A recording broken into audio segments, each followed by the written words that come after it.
Ich habe hier ein Pavo Frame. Das ist das neue 2,5 Zoll Frame von Beta FPV, wo alles schön zentriert platziert ist. Das heißt, der Flugcontroller und das Vista-Modul wird hier in der Mitte platziert und das ist so ein besseres Frame, was man jetzt statt früheren Beta FPV 95 nehmen kann. Das Frame besteht aus diesem gegossenen Kunststoffteil und obendrauf kommt die Carbonplatte, die dann über nur 6 Schrauben festgeschraubt wird. Also man kann die sehr leicht alles auseinanderschrauben und kommt mal schnell an die Elektronik dran.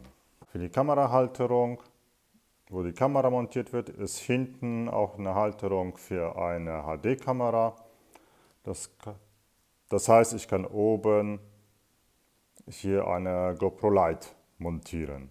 Dann gibt es hier Schaumstoffteile, die hier angeklebt werden und sogar hier 2 LEDs als Rücklicht, Anschluss für die HD-Kamera und alle Schrauben sind dabei, was man braucht. Interessant finde ich, dass die Halterung für das Vista-Modul sogar hier aus so einem CNC-Aluminiumteil gemacht ist. Das ist dann der Abstandshalter zwischen dem Flugcontroller und dem Vista-Modul.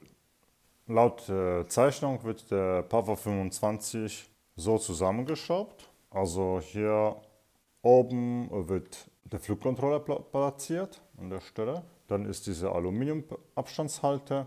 Und hier, wenn dann mit anderen Schrauben, wird das Vista-Modul montiert. Oben ist der Akkustrap. Hier passt auch ein großer Akku, also ist Platz genug für einen großen Akku, den ich montieren kann.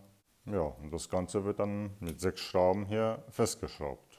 Das fertige Pavo 25 Frame wiegt mit dem Akkustrap unter 72 Gramm. Nehme ich jetzt hier noch so eine Halterung für die GoPro Lite-Kamera, Kabel, dann komme ich so ungefähr auf 80 Gramm. Also das Frame ist etwas schwerer als das alte Beta 95X V3. Früher haben die 4S-Akkus nur bis 550 mAh auf dem Beta 95 XV3 gepasst. Hier ist es kein Problem, habe ich Platz genug. Hier passen nämlich auch sehr gut die 750er, ob hochkant oder halt quer.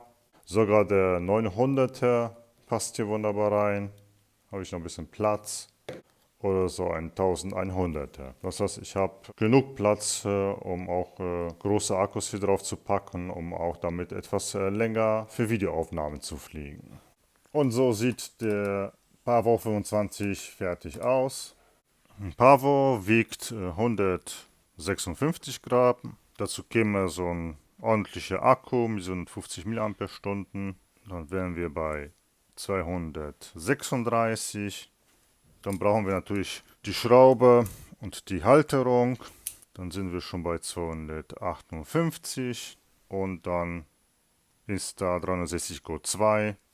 Also wiegt alles zusammen 284 Gramm.